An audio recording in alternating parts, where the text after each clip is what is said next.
Hey guys, and welcome to my first programming tutorial. This tutorial series will be focused on the programming language called Java. And in this tutorial, we'll be focusing on installing Java, the software to use, what variables are, and working with your subtraction, multiplication, division, and all that fun stuff. So stay tuned and let's get into it.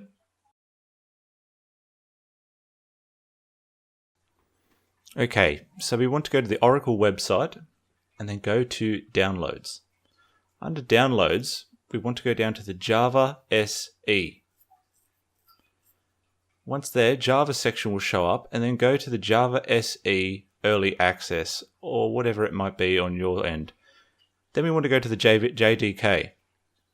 Once in the proper web page, we want to go to the Accept License Agreement, and then download the version for the operating system you're using. I'm actually using Windows, so I'll go ahead and download that. Once you've done that, open it up. Be sure to scan for viruses like I always do. Then we want to open it up. Just run through just keep pressing next. There's nothing you really need to set up. Make sure that you can see there, it says Program Java, and just let it do its thing. This will take a little bit of time depending on your computer. And once it's all finished, we'll be able to move on to the next section.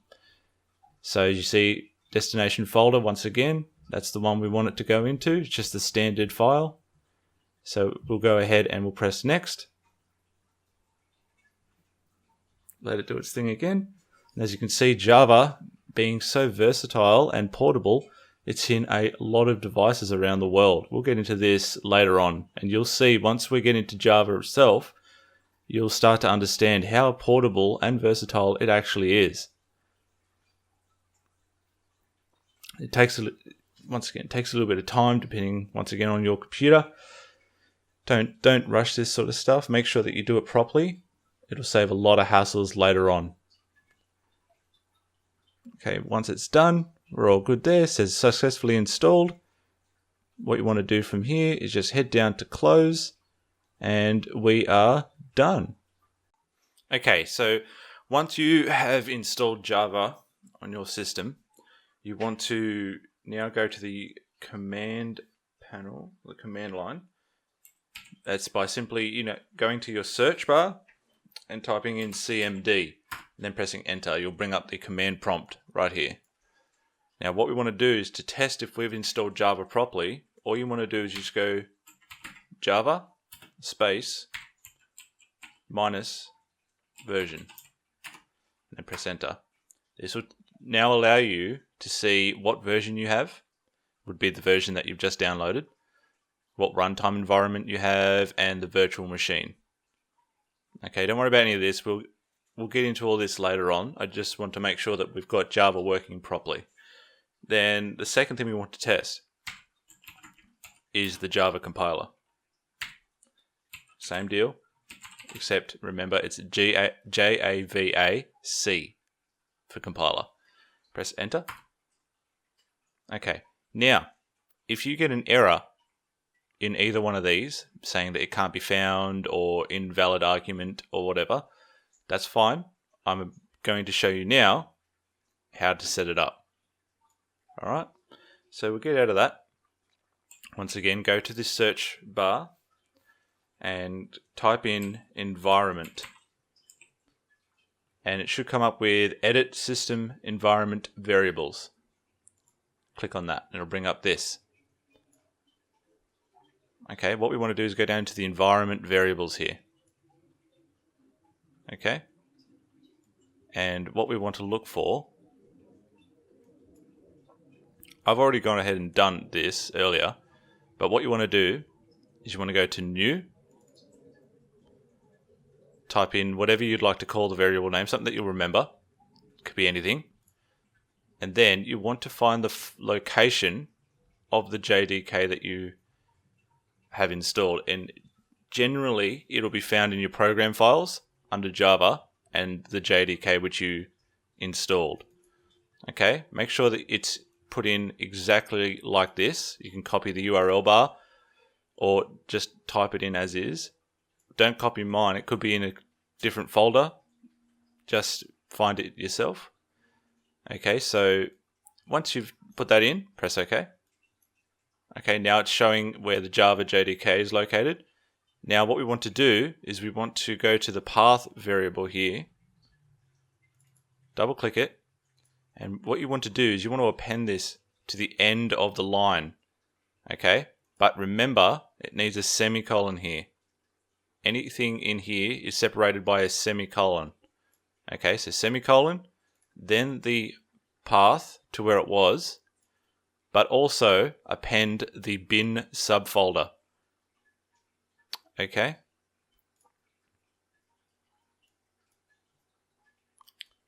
Once you've done that, go back to your command prompt.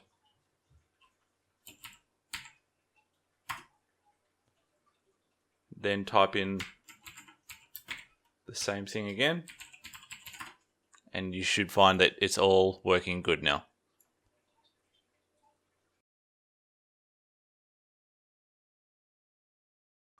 Okay guys, moving on to the software. Now the software I like to use is a program called Eclipse, also known as an IDE.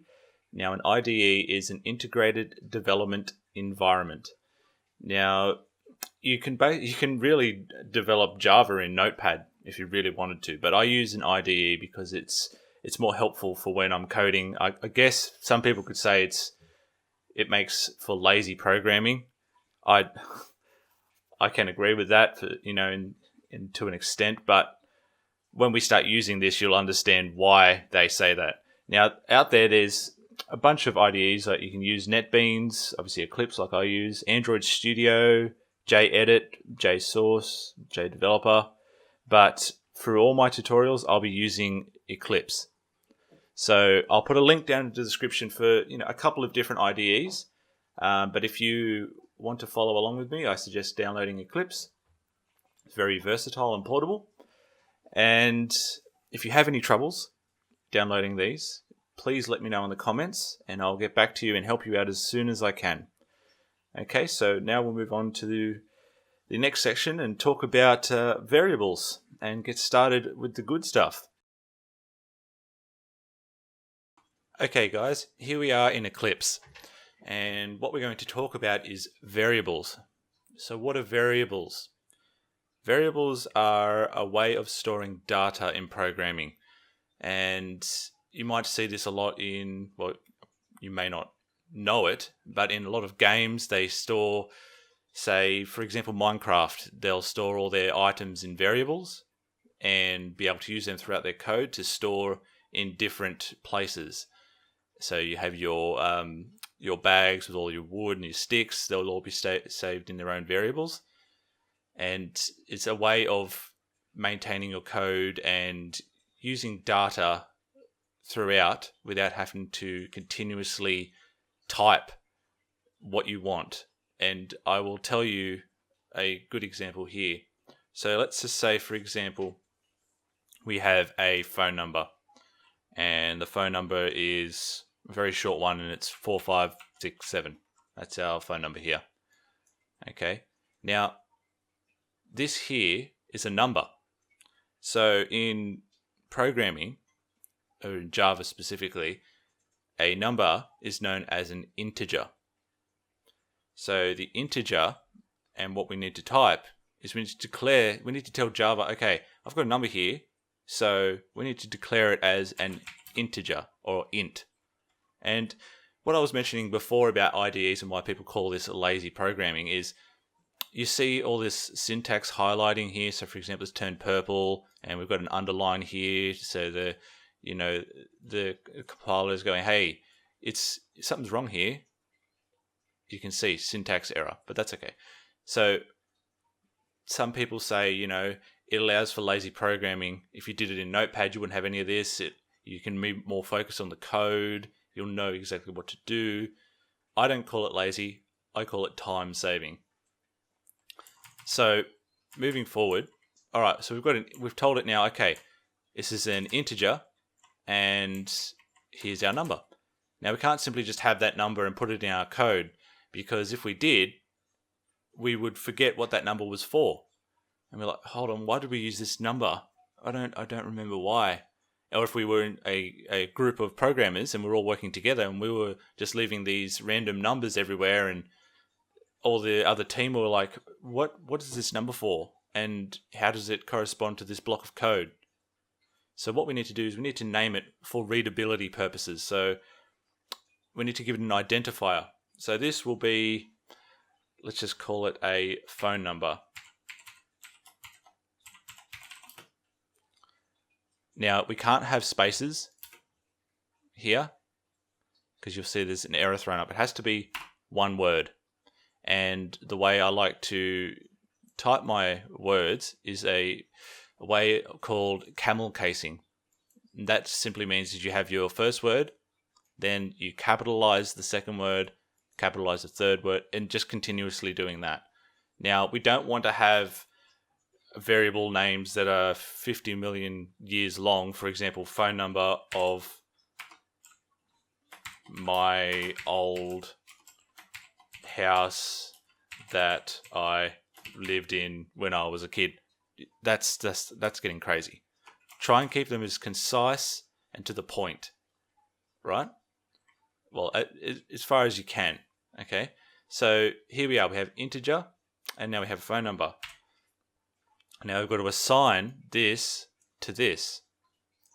So what this equals sign is saying, be careful only to use one equals sign here, we'll get into that later on, is we're saying that this value is now known as phone number. Okay, now we've still got an error here, and we go, okay, why is that? In Java and most programming languages, you need to close the line. This obviously being the line. So when we highlight this, you can see syntax error, insert a semicolon to finish the block statement. So each line has its own statement, okay? And to close that statement, we just simply go, there you go, no more errors. The yellow line here is just a warning. Don't worry about that. It's just saying that we haven't used it in the code yet. So, okay, so now we've declared it as a number. We are able to use that now. So let's just go ahead and we go, all right, so we're going to print, we want to print that number to the console down here. So instead of typing the 467, which we can do, we can go 4567 and then we run. Now it needs to save the source code so it can be compiled and turn into bytecode. So you see, okay, but what's that number? So if we went and just typed in our phone number, you can see now it's being used and that warning went away. So if we go up here to run, saving it, we get the same result. Now there are other different, now up here you'll see there's a range I've given you. The reason for this is that they have preset lengths of space that they can be stored in memory. For example, if I was to go, you can see that the max for an integer is 2 million, blah, blah, blah. Sorry, that's not 2 million, that's 2 billion. So if I went here and went out of its range, so let's just copy, no, let's not copy that. Let's just go 4, 5, 5, whoops, you can see there's an error. See, out of its range. That's another benefit of having an IDE. Now, okay, so what happens if we wanted to hold a word? Now, a word, or words, a length of words, is known as a string in Java. So let's just go, hello. That won't work because we've declared it as an integer. You can see, cannot be resolved to a variable. That's okay.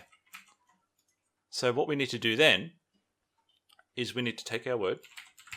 We've got our word here. And we need to now go string. Now, here is the interesting part. Integers, bytes, shorts, characters, booleans, they're all lowercase because they're primitive types. Primitive types means they store just a value.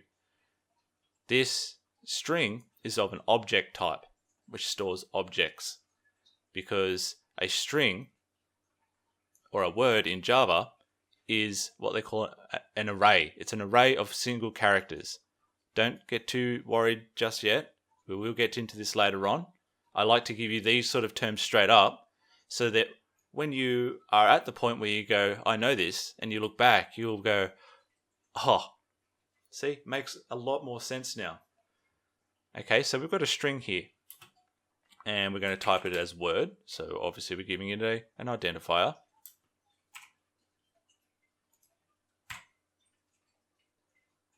Okay. So what have we not done? Oh, sorry. My bad.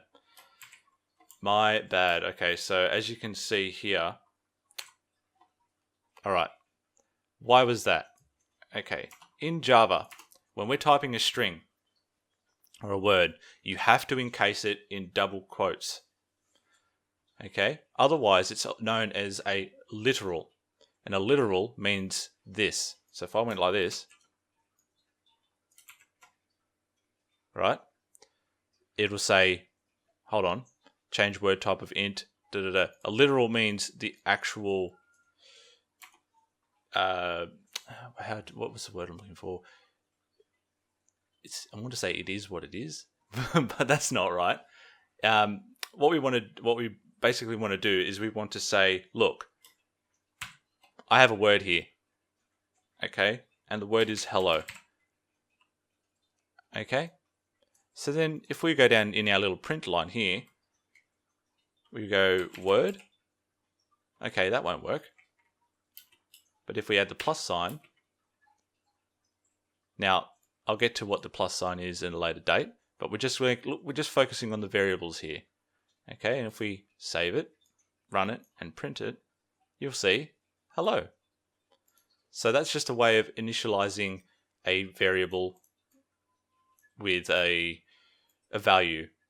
Okay, but lastly, if we went here and we've got the data type and we've got a variable name that we'd like to use.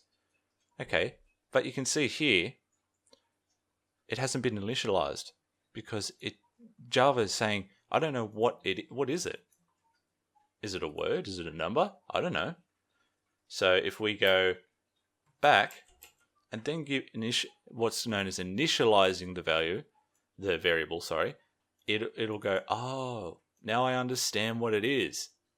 Go ahead and print that out. So like I said, there's also booleans. Boolean. All right. A boolean is either a true or false value. This is great for conditional statements. A conditional statement is giving the program a way to choose a path, either yes or no. Booleans refer to true or false. Okay. Other ones being character, char, which, like I mentioned earlier, a string is a list or an array of characters, and so on and so forth. Now, this is a very brief tutorial on variables, but I just wanted to give you guys just an understanding of what a variable itself is. And we'll be going through these more and more and more, and you'll be using them quite a lot. So don't stress if you don't understand it too much. Like I said, I always say, if you have any questions down in the comment section, I'll be more than happy to help you out. Don't freak out. Just take this in step by step. Okay, so now that we understand variables, we will move forward into the next part of the tutorial.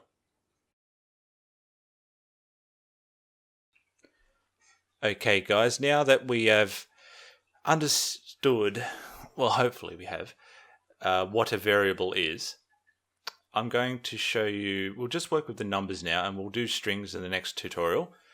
We'll just do a basic operator. So how do you use plus, minus, times in programming? Okay, so what we can do is we'll first declare what we want to use, and we'll just call this first one, like we need a descriptive word here. We'll just call this first value. Okay, now we need to assign it. All right, so our first value will be 10. Okay, now we need another value. Second value. And we'll make this 20. Okay. Now, you can also have these all on the one line. You don't need to have a second line here. So we'll just comment this out. And if we go like this, separating them by a comma allows you to have them all on the one line. But just for now, we'll just put them on the each line. Okay, so what we're going to do now is we're going to look at the different operators. Okay, and let's just do a little practice by going, okay, let's use the first and the second value. We need to first declare another variable here. And we'll call this one the result.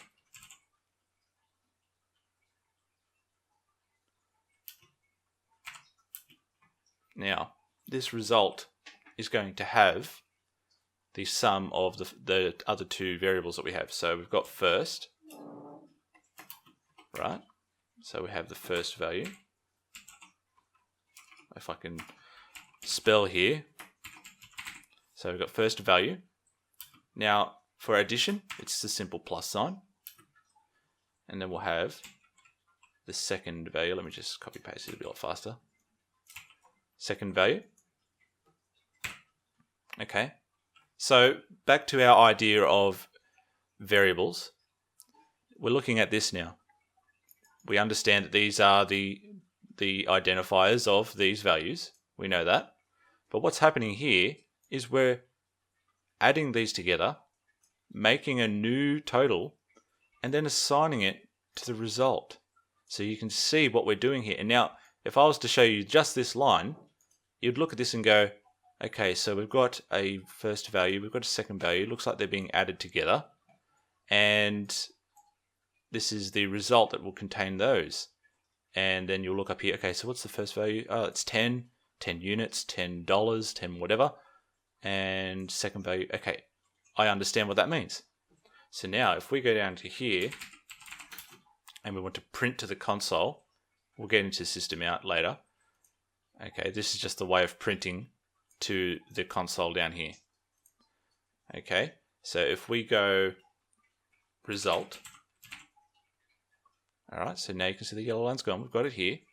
We save, we run.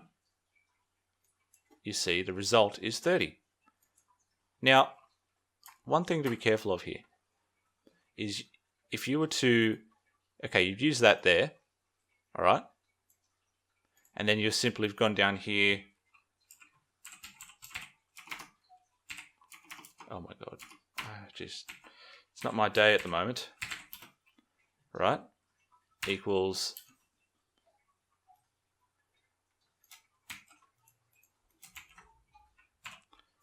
now for minus is minus. Okay, so you see that we've used the same variable. We've initialized it once. As long as you initialize it at the top of your code, it'll be able to be used anywhere below. Remember that, it has to be initialized above. Then when you want to use it later, otherwise, if you don't, it'll say no variable exists. Okay, so but look, we've used that same one. That should be all right, shouldn't it? We should. Now, some people will think we'll get two values, but watch what happens. Why didn't that work? That's because, firstly, there's two reasons. One, I didn't actually add a printout line here because I'm an idiot. But look here. right? Save that. You can see the first one is 30. That's great. Then it has changed. Now the value of this from now on, of result, is now minus 10 from here onwards. So remember, if you do assign a new value to your existing or original variable, it will change and then store that value for the rest of the code. So you can understand now that it's just a way of storing data, and you can manipulate the data, hence the name variable. It can change, it can vary. Okay, so moving on. So we'll just leave this like this for now so we can see all the different values. Now we can go, now to divide, what we should do is, let's just do that this way. So we want to divide 20 by 10. Dividing is a /, okay? So /, we go like this. We save and we print, and you can see the first one was a plus, so it did that. Second one, minus, and the third one, divided. So as you can see, you can mix and match, you can move these around. They'll always hold their value until deleted or reassigned. Now the last one, there are other operators, but we're just going to get into these ones for now. Just just so you have an idea of what we're doing with just your simple operators to sum, and at the end of the beginning series, I'm going to give you guys a challenge. Okay, and the last one is to multiply, which is an asterisk. Okay, so then we go and grab the printout line here. We save, and you can see that it is working. Okay, so this is how it works. Now, as far as operations go, when you're doing arithmetic, you must remember something. Okay, the plus and the minus, the addition and the subtraction, get done after the times and divide. It's an order of what they call order of precedence. So your multiplication and division get done before subtraction and addition. So I'll give you an example here. So let's just go ahead and do this times this. Okay, so just a quick value. Look, it's giving me an error here, and the reason is it's saying duplicate local variable, which means this one here has already been initialized. We can't use it again. We can't give it the same thing. It wouldn't make sense. So we'll just simply get rid of that. Okay, now we save, we run. 210. Okay. So I'll show you if you want it to be done first, right? I'm just showing you a different output. So as you can see now, it's 300. So what you're normally saying here, right? So if we were to look at this, we would say, okay, I want 10 plus 30. 10 plus 20 equals 30 times 10, which will be 300. But as you can see, we're looking here, right? And we've got a times and we've got a plus. What the program does, or what Java does, it'll look at this and go, okay, so we've got a multiplication here. I've got to do that one first. So it's gone 20 times 10, 200. Then it goes back here and adds that on. So that's something to keep in mind when you're using these things, because I know when I first started, I was frustrated and didn't know why this happened, and it comes to debugging code, and it could come down to a simple matter of this. I've written thousands of lines of code, and all I needed was some brackets or parentheses. Bam. So that's just how you manipulate numbers and work with them in programming. Now, this will end our numeric variable tutorial. Next, we'll go on to strings and how to work with the object variables. And then from there, we'll move on and keep getting into the good stuff. I know people might be frustrated. They want to get straight into coding, but you must learn to walk before you can run. Trust me, guys, it's worth it. And if you want to get into the gaming, if you love Minecraft and you want to make your own mod pack from scratch, you need to be able to understand the concepts first. And I know it's a long path, but trust me, it is worth it. So, guys, I'm going to end it here.